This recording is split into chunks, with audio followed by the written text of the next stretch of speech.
You're listening to Path of Love with David Youngren.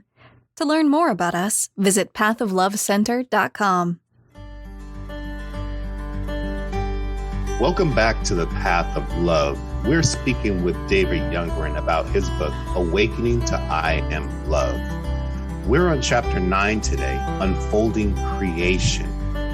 In chapter 9, I believe this chapter is, as David will tell you, probably the essence of the book. So let's get in and speak with David. It's always a delight.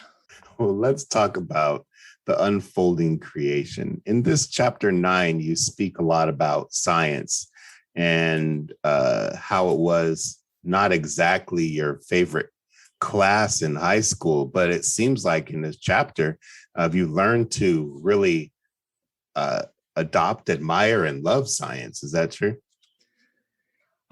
I think it's very true. And of course, to preface my remark why I probably didn't like science in high school so much, maybe for several different reasons, and I give a few different reasons, and some of them may not make sense, but I think a lot had to do with my religious belief, my faith.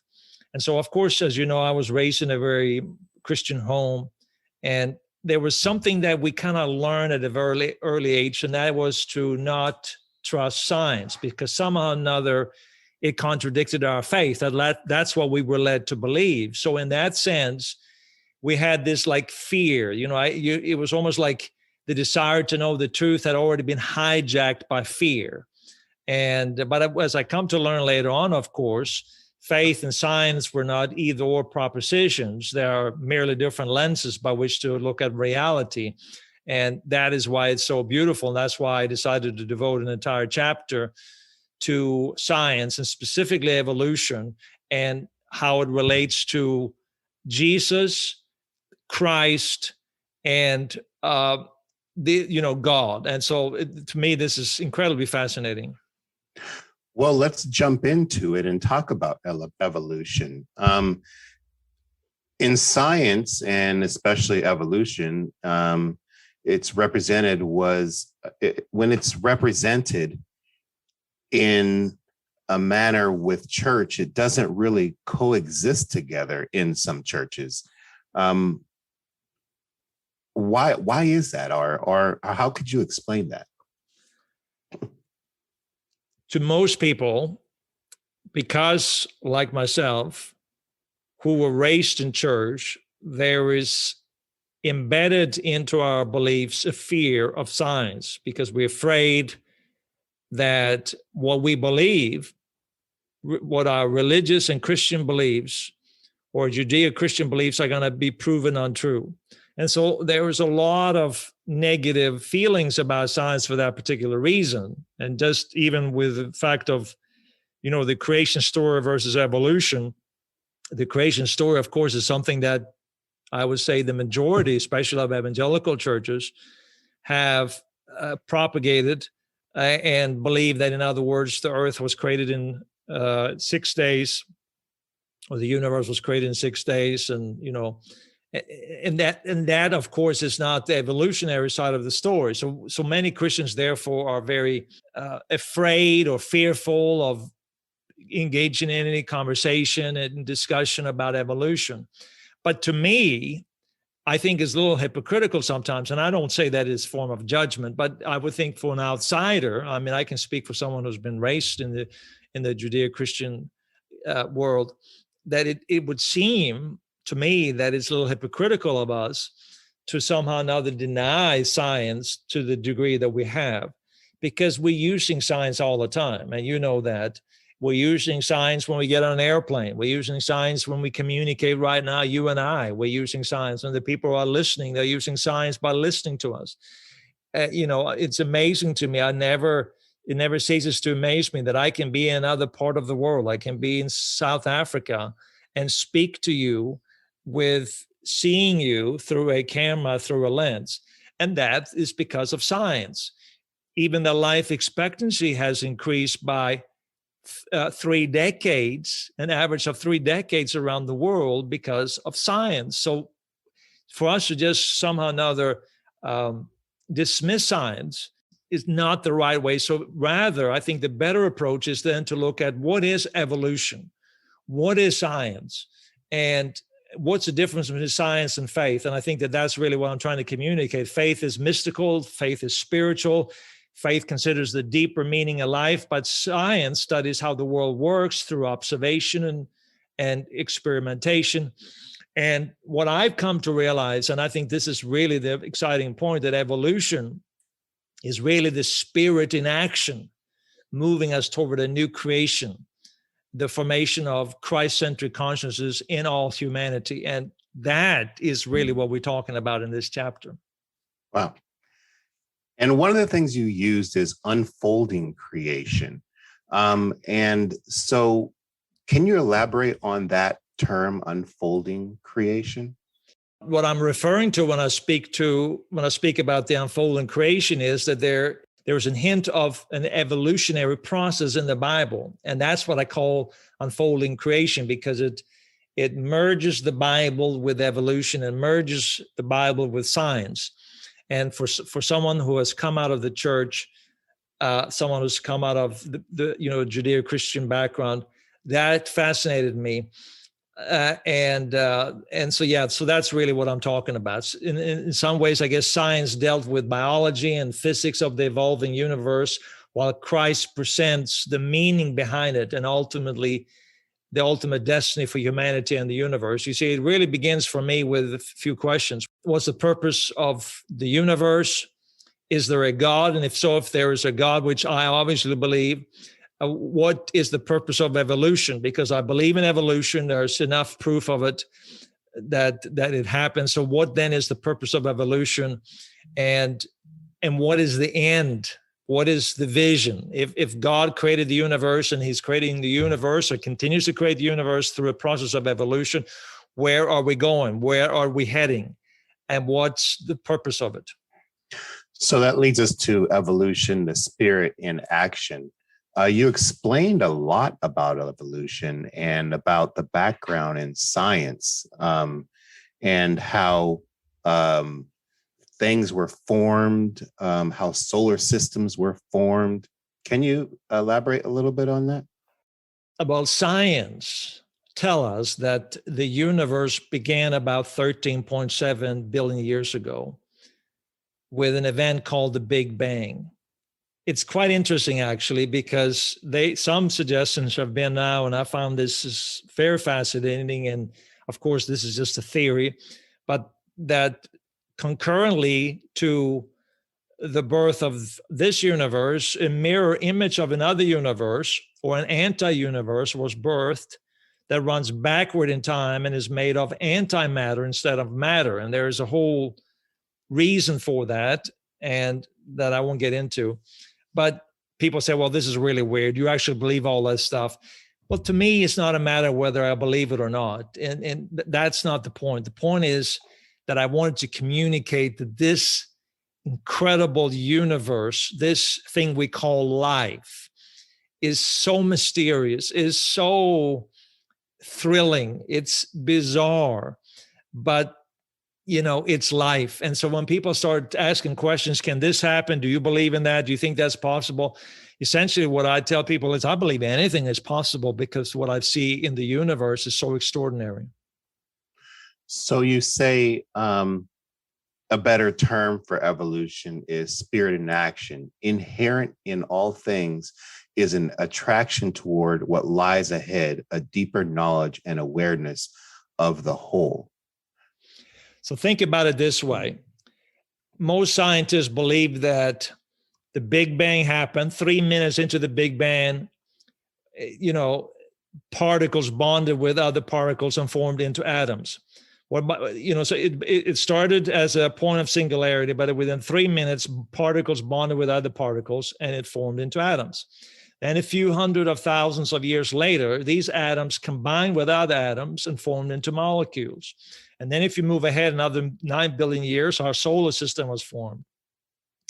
And then what we see here, molecules then merge with other molecules and form cells. And reaching around the 13 billion mark, these cells united with other cells, which eventually shaped into systems that then developed into animals and humans.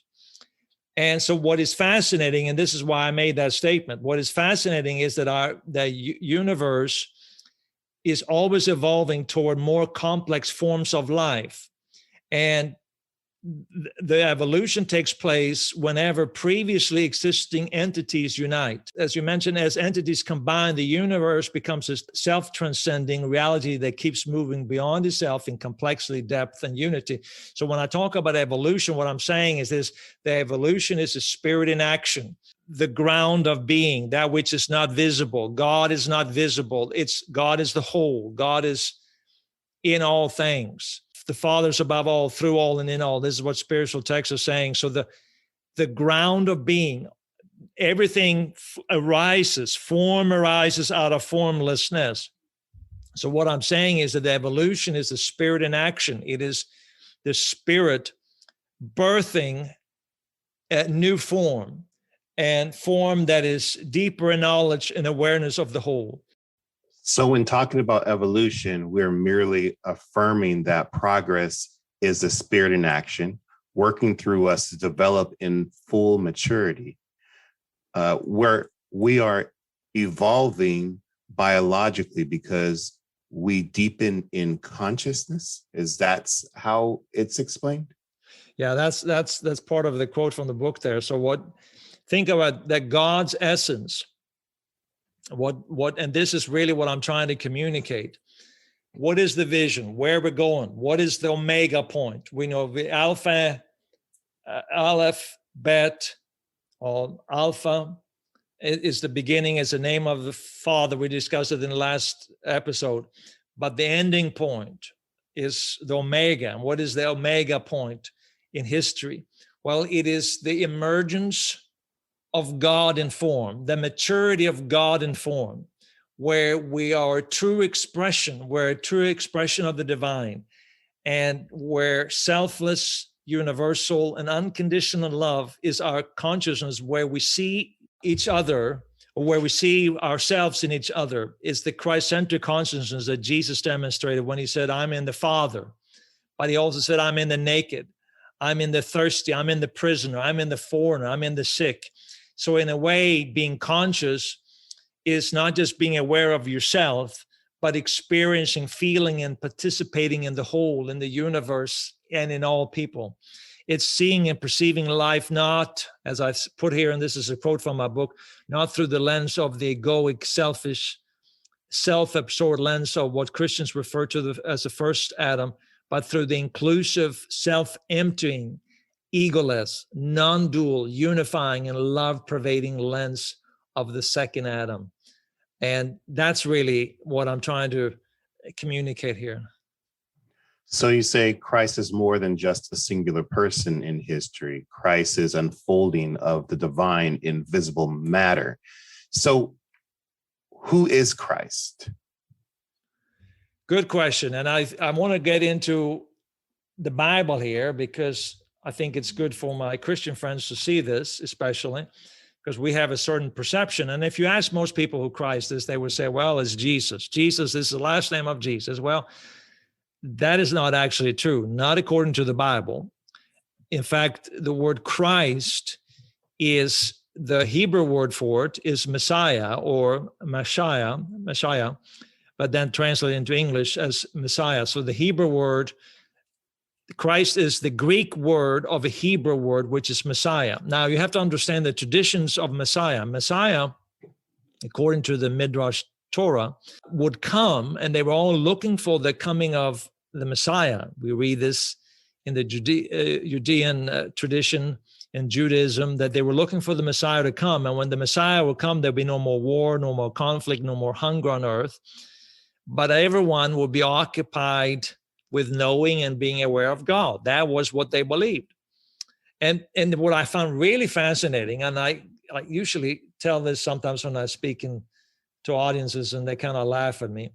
In the Bible, actually talks about when the Messiah or Christ would come, then the wolf and the lamb and the leopard and the goat would lie down together.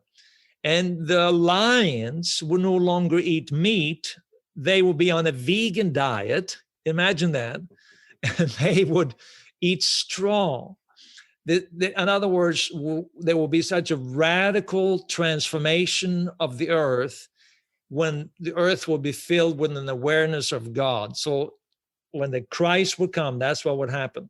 When Jesus showed up on the scene, their whole attitude was, well, the Christ must come, but he's going to come and be a military force and drive out the enemy, because they've been in captive for 430 years in Babylon, and then they moved to what we today call Israel, and now they were still under the Roman Empire. So they wanted to drive out the military. So they were looking for a military leader. And of course, that's the egoic mind. They believe that you got to drive out evil with good and by killing and all of that. But the problem is when you kill and you go to war and when you get into conflict and you try to win, you become that which you hate to another person. So, you become evil to another person. So Jesus comes around and he has a totally different message. And this is what I'm referring to when I talk about Christ. Jesus comes around, and you jump in here, by the way, because I'm doing a lot of talking right now.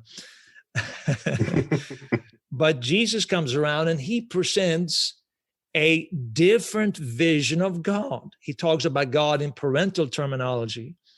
And he talks about God as a selfless and ego-emptying love that unites and makes all things whole. And he starts hanging out with what society called the least. He hangs out with the sinners, the tax collectors, the prostitutes, people of opposing religions, and even the soldiers of the occupying military force.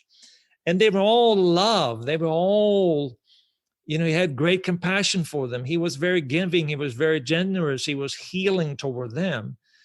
And the funny thing is that the religious people who were supposed to be the standard bearers of truth, he was harshest on them. Why would he be the harshest on them? I think that's a good logical question to ask. But why would he be so harsh on them?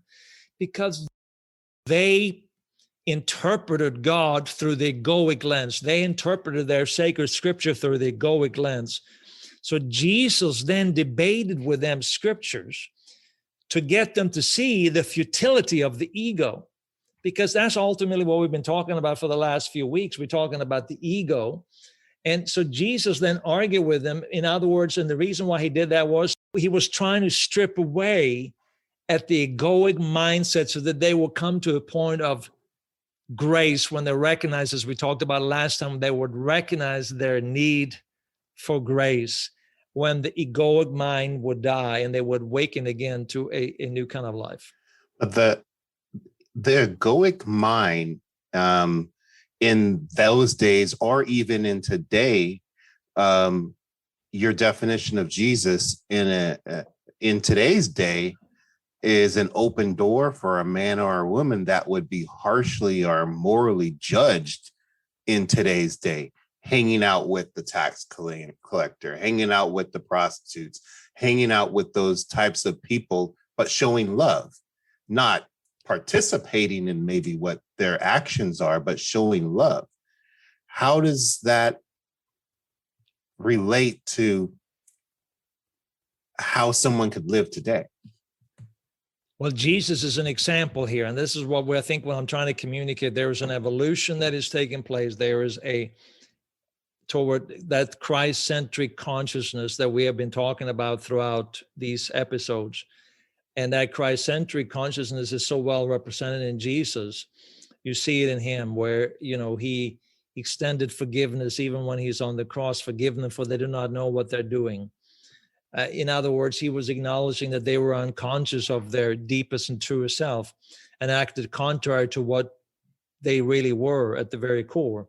And so Jesus just showed this other way of living. Jesus showed this other way of existing in this world. And I think that's the first step for us in learning more about what we can become, what all of us have embedded within us, what is the ultimate destiny for all our lives, to awaken to that Christ-centric consciousness so that our lives can be improved, so that our world can be improved, so that this world can become a better place that is caring, that is loving, that is compassionate, that is forgiving, that is kind to all, where we tear down the walls between us, where we tear down the things that we disagree about, where we begin to see each other we see ourselves in each other, And I think that's the message that we see Jesus communicating here.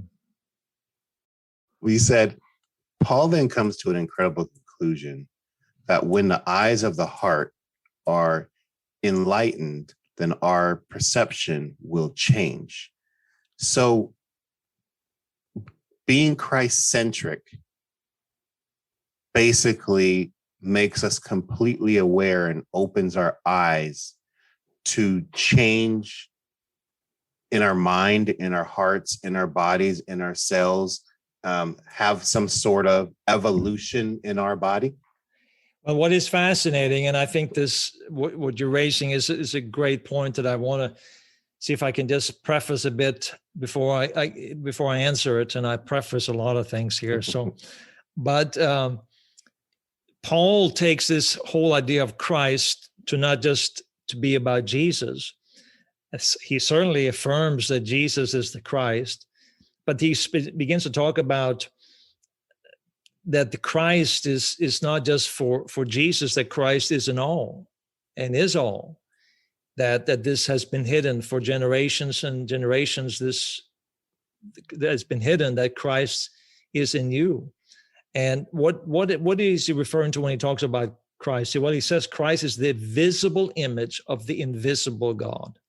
So we're talking about the ground of being. We're talking about that which, the spiritual aspect, consciousness, that which we are at the very core. And you and I, we had this discussion earlier, the mind of God, consciousness, and all of that. Christ is the visible image of the invisible God. In other words, when there's full maturity, when there's full maturity, when we move from the egocentric to the ethnocentric to the world-centric, and now we have awakened to the Christcentric, where we begin to see, as Jesus did, I'm in the Father is in me, you are in me, I'm in you, and in reference to everyone, the whole world. Then what we begin to see is really the vision of God from the very outset. In other words, God wanted to express himself in the universe in physical form. So the evolution is a movement toward this point in history where we begin to realize that God is in each and every one of us. And the vision of God, the blueprint of God, is that we would awaken, that the eyes of our heart would be enlightened, so that we would see our true essence, the very essence of God within us. And then that would begin to manifest, that we will be an expression of that love, that compassion, that generosity, that goodness in all people, rather than fighting about politics, rather than fighting about religious beliefs, rather than fighting about races, rather than fighting about, there's so many things that we fight about, but awakening within. And then we would be, as the Midrash Torah prophesied, we would be aware of God in all things. And I think you explain it as, if I'm as conscious of you as I am of myself, and that consciousness is anchored in an all-encompassing love, then the very essence of God would be on full display as Christ in and through me. Yeah. It's amazing when you think about it, because it's interesting, actually, going back to your previous question, before I kind of preface what you just talked about here now to again, by going back to your previous question, when the eyes of your heart is enlightened, Paul talks about that. When you're enlightened to this reality of Christ, this new consciousness, what happens is then there is no more Gentile. He says there's no Jew, there's no circumcised or uncircumcised, barbarian. And he uses all kinds of different descriptions here that was relevant for people back then. He says, but Christ is all and in all. But think about this, if we put this in the modern context, and this is what you just made reference to. Think about when we no longer regard one another based on gender, race, religion, sexuality, nationality, party affiliation, education, social status, and so on. If I'm as conscious of you as I am of myself, that's what you just referred to, then that consciousness is anchored in all encompassing love. the very essence of God is in full display in and through us. It's kind of interesting to think of a world that way when majority of the world has never ever looked at anything like that. And you have people judging you day in and day out on every decision that you make, the style of clothes that you wear, to the party you represent, to the male or female or non, binary. I mean, you're judged constantly. And it seems like it's very unrealistic, and that's probably the wrong word, to get to this point. But it's possible. Absolutely. And this is what we have to understand. There's a movement. You're a lot younger than me, Marcus, but if you live as many years as me, sound like my dad now. If you lived as many years as I have, then you realize how much the world has changed. I mean, I remember when I was a kid, having like this little thing when you actually dialed phone, and now you have actual cell phones. You can speak to somebody and have the picture, and you never even use the phone nowadays. Everything is FaceTime or WhatsApp or something like that. But I rotary remember phone, a rotary phone, that's exactly. And then we were like really reached a whole new level of technology, and when we had these touch phones, like touch button phones. And that was like, oh, this is so exciting. So what I'm saying is, yeah, it may seem like it's an impossibility, but at the same time, what I've seen, there's already an awakening taking place. We've seen this. I think, for example, you think about how the world was very ethnocentric. And then, when Martin Luther King came along and during the whole 60s, there was a major shift. Now, some people are still not there, right? But overall, the general populace have moved far from what it was in the 1950s, before we had this revolution of sort that Martin Luther King became the voice of in so many, and other people as well. But so we've seen a huge transition, and I think we will continue to see that. So if you actually just look at it from year to year, yeah, it may be possible overall to see, but if you look at the history, the course of history, the trajectory of history is that we're becoming more loving and compassionate. Think about it. 200 years ago, slavery was the norm. Mm-hmm. Mm-hmm. And 100 years ago, or whatever, a little over 100 years ago, women could not vote. So we see that there is a progression. There is always a progression that is more inclusive, that is more accepting, that is more putting ourselves in somebody else's shoes, that is more empathetic toward others. And I think that will continue. This is also not just something that we talk about on a grand scale, but can also happen in each and every one of us. So talking about biological, your next subtitle is Not Victims of Our Human Biology. So you talk about even thoughts impacting our physiology. Can you elaborate a little bit on that? Well, they say that, and we know that our thoughts determine how well we age, how long we live, our appearance and our health. Now, it's not the only determining factor. Of course, our genes make a difference. People say, well, it's all genetic. It is both genetic, but it also is thoughts.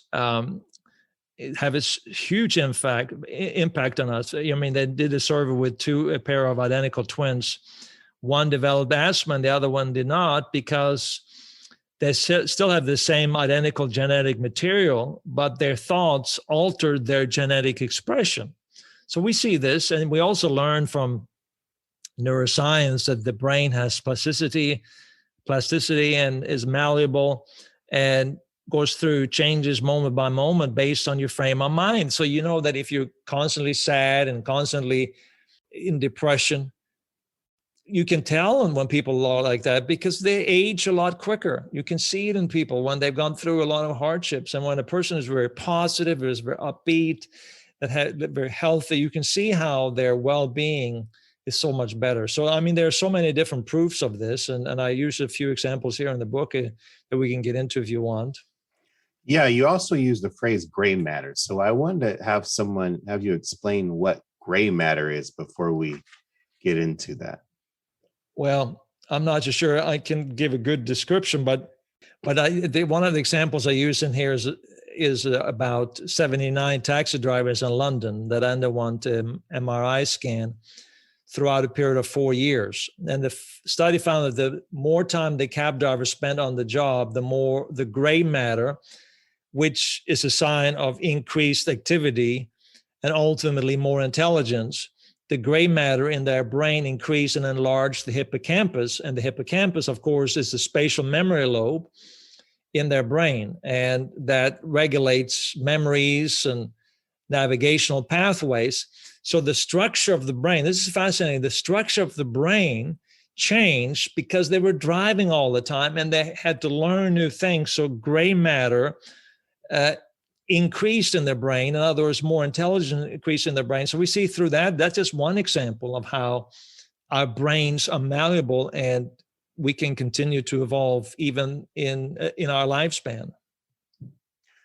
And yeah, and I use the phrase gray matter because you were talking about how, and I'll read this quote, and you're probably going to preface it as well, but your true self, which manifests during a practice such as compassionate mindfulness, is the internal spirit that undergirds all things. But then you move into, when you move beyond your mind to place pure awareness of the divine union that permeates the universe, you gain the mind of Christ that is conscious of this oneness with God and all of creation.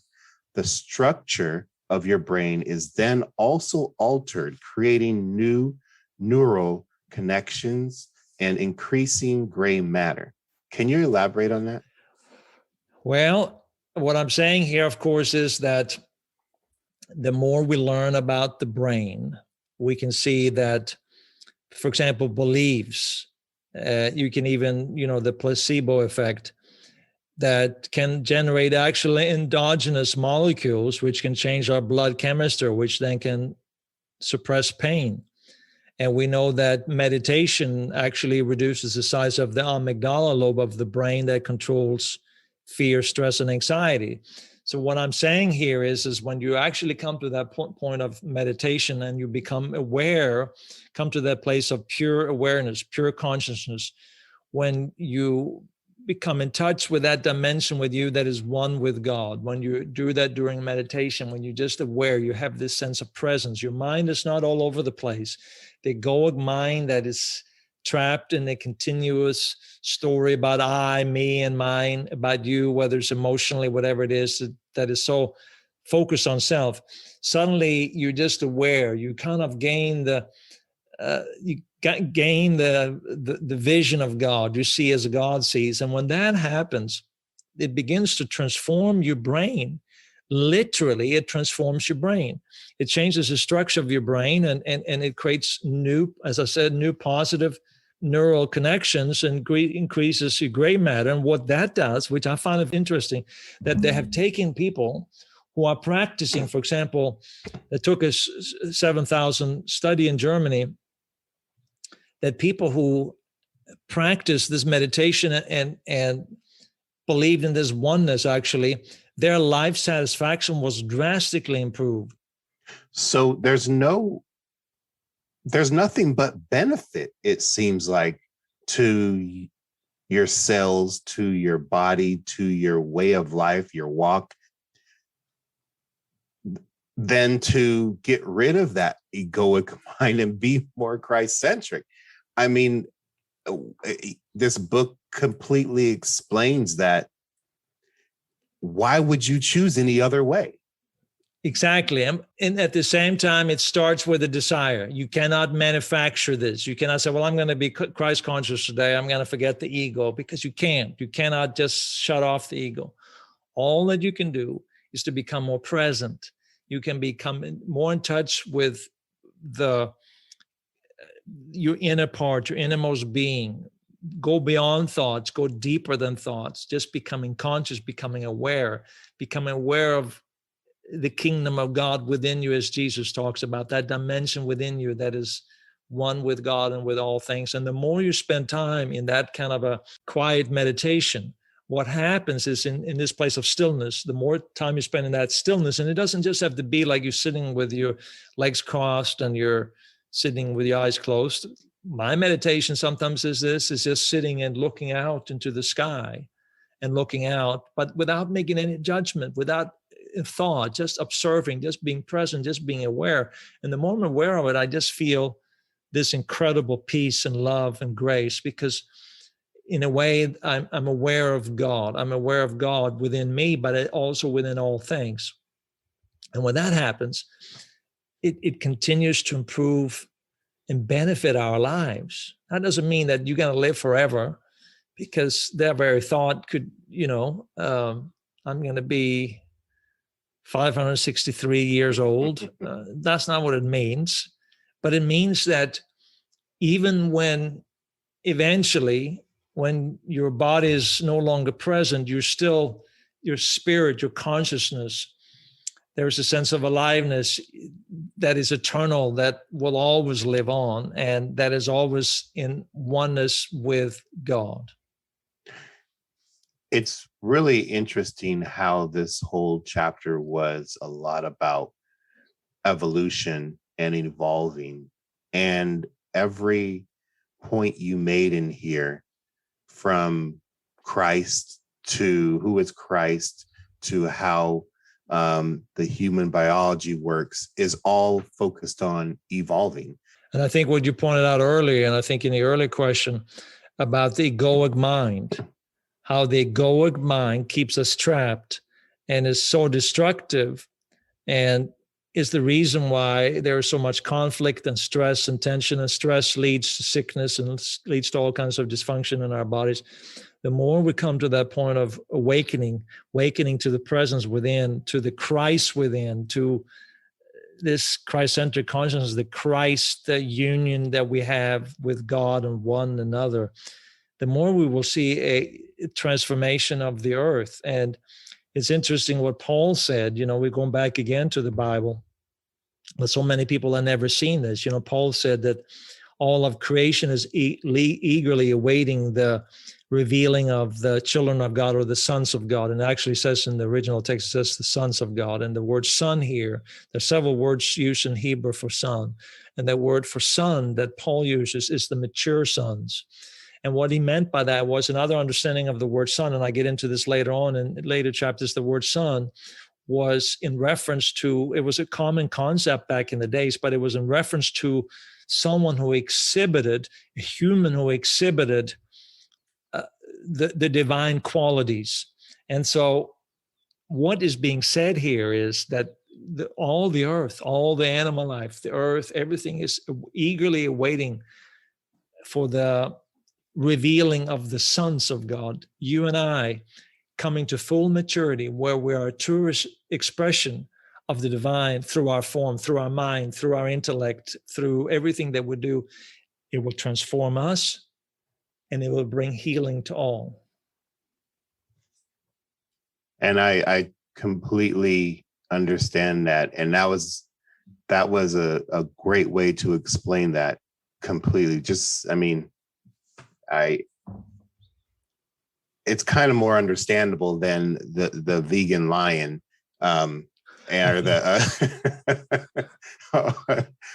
no, I completely understand what you're saying.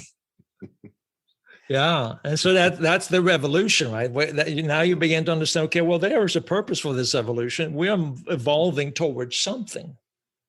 It's really quite interesting when you begin to see and understand spiritual text, when you read science, and you can see, oh, there is a symmetry here. There is something here that connects these ideas. This is not just opposing ideas and principles, but no, there's something here that actually describes the universe and the evolution that we're all part of. Well explained. Well, thank you very much, David. I look forward to speaking to you in the next chapter, The Heart of Transformation. And again, I encourage everybody to pick up the book, Awakening to I Am Love. Thank you, Marcus. Thank you. Thanks for listening to today's podcast of Path of Love with David Youngren. This podcast is produced by the Path of Love Center, thanks to the generosity of our donors. If you enjoyed this podcast, consider rating it, writing a review, and sharing it with a friend. Together, we can grow an inclusive community around the transformational work of love. To learn more about Path of Love and get daily wisdom seeds sent to your email inbox, visit pathoflovecenter.com. You can also download David Youngren's guided audio meditation, Healing Stillness, for free at our website. From all of us at Path of Love, may love, joy, and peace be with you always.